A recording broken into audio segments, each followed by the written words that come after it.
இயேசு கிறிஸ்துவ நாமத்தினால் இந்த புதிய காலை பொழுதிலே உங்களை வாழ்த்துகிறேன். 2 நாளாகும் 17ஆம் அதிகாரம் 3ஆம் வசனத்தில் இவனமாய் சொல்கிறது, கர்த்தர் யோசபாத்தோடு இருந்தார். அவன் பாகால்களை தேடாமல் தன் தகப்பனாகிய தாவீது முன்னாட்களில் நடந்த வழிகளில் நடந்து தன் தகப்பனுடைய தேவனை தேடி இஸ்ரவேலுடைய செய்கையின்படி நடவாமல் கற்பனையின்படி நடந்து கொண்டார் என்று சொல்லி வாசிக்கிறோம்.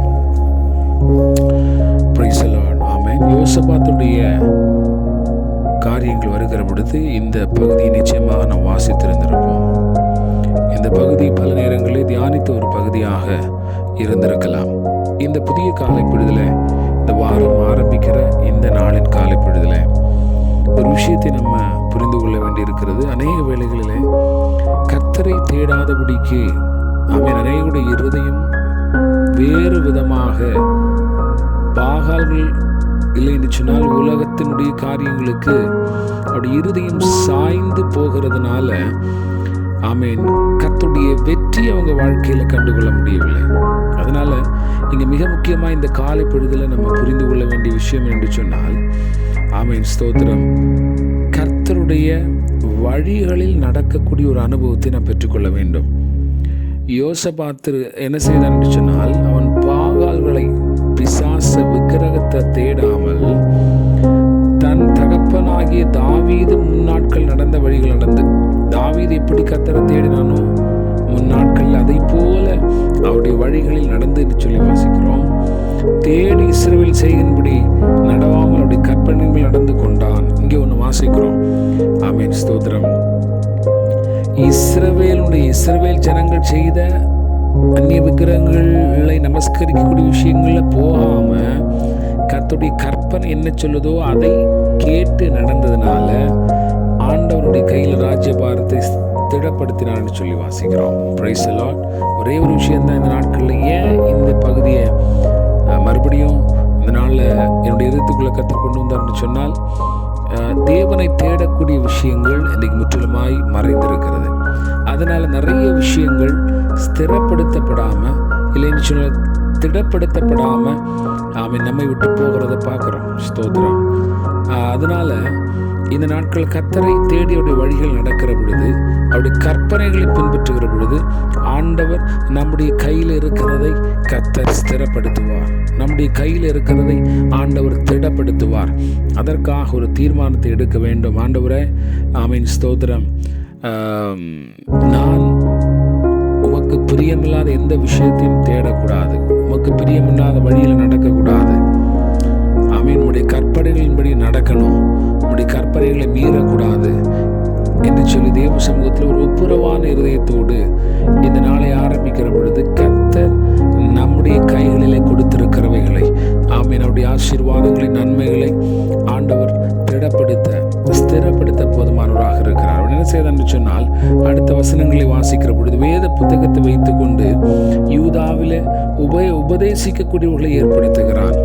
அதனால யூதாவை சுற்றி இருக்கிற தேசங்களுடைய ராஜ்யங்கள் எல்லாவற்றின் மேலும் கர்த்தரால் உண்டான பயங்கரம் வந்ததுனால் யோசபாத்தோடு யுத்தம் பண்ணாது இருந்தால் என்று சொல்லி வாசிக்கிறோம். அடுத்தது வேத வசனத்தை உபதேசிக்கிறவர்களாக, வேத வசனத்தை சொல்லக்கூடியவர்களாக, வேத வசனத்தை அறிக்கையிடக்கூடியவர்களாக இருக்கிற பொழுது சத்ரு உள்ள வர முடியாது என்று சொல்லி நாம் இங்கே வாசிக்கிறோம்.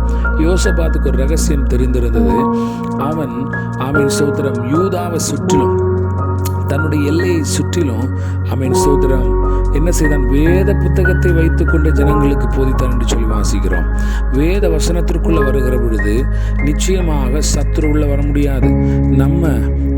நம்முடைய குடும்பத்திற்குள்ள, நம்முடைய வீட்டில் நம்முடைய பிள்ளைங்களோடு வேத வசனத்தை, வேத புத்தகத்தை வைத்து அவர்களுக்கு என்ன செய்ய வேண்டும், உபதேசிக்க வேண்டும்.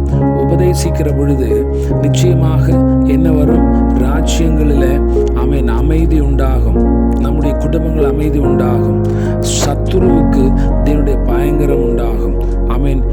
இங்கே சொல்லப்படுகிறது, யோசபாத்தோடு யாரும் யுத்தம் பண்ணாதிருந்தான் என்று சொல்லி வாசிக்கிறோம். ஆனால் அதே வேளையில அவனுக்கு காணிக்கைகளை கொண்டு வந்தார்கள் என்று சொல்லி வாசிக்கிறோம். அந்த விஷயத்தை கர்த்தருடைய வாழ்க்கையில கட்டளையிடுவார்.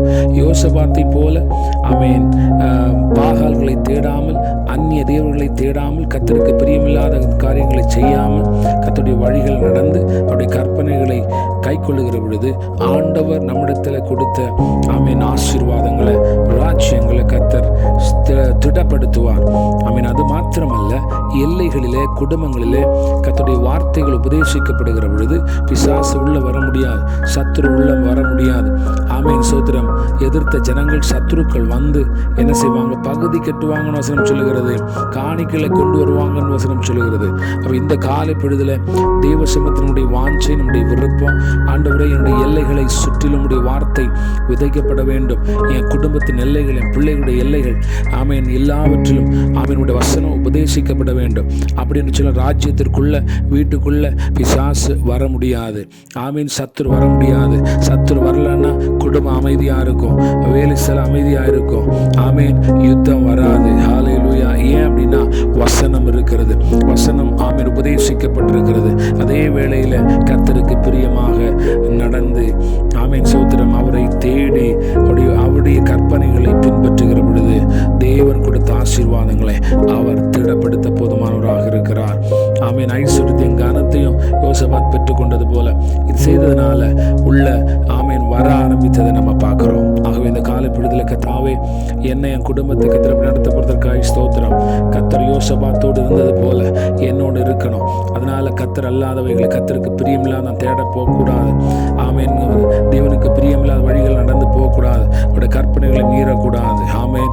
அப்படி இருக்கிற பொழுது என் ஆசீர்வாதத்தை, நன்மையை என் கைகளை திடப்படுத்துறீங்க. அதே வேளையில ஆண்டவரை உபதேசிக்க, என் குடும்பத்தில் வேதத்தை உபதேசிக்க, வேதத்தை கற்றுக் கொடுக்க, வேத வசன எல்லைகளில் கேட்கக்கூடிய ஒன்று இருக்க வேண்டும். அப்படி என்று சொன்னால் சத்துரு உள்ள வரமாட்டான். அதற்காய் ஸ்தோத்திரம். அதை செய்ய போறதற்காய் நன்றி என்று தேவ சமூகத்திலிருந்து புதிய காலை பொழுதுல இந்த வாரம் ஆரம்பிக்கிறது நாளில் ஒரு அறிக்கை பண்ணி உடன்படிக்கையோடு கூட நாளை ஆரம்பிப்போம். கர்த்தர் நம்மை ஆசீர்வதித்து ஆமீன் நம்முடைய எல்லைகளை ஆமீன் சமாதானம் உள்ளவைகளாக மாற்றுவார். யுத்தங்களை ஓய பண்ணுவார். நம்மோடு யுத்தம் பண்ணாதிருப்பார்கள். ஏன் அப்படின்னா கர்த்தர் நம்மோடு இருப்பார். செபிப்போமே.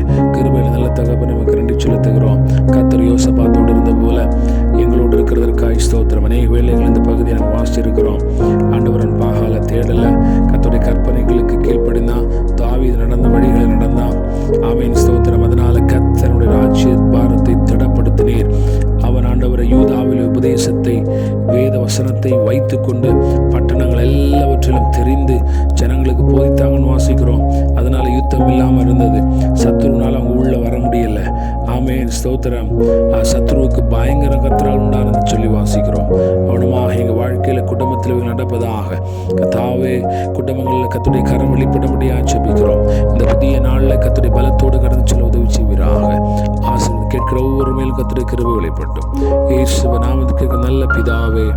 ஆமென். ஆமென். God bless you. கர்த்தர் உங்களை ஆசீர்வதிப்பாராக.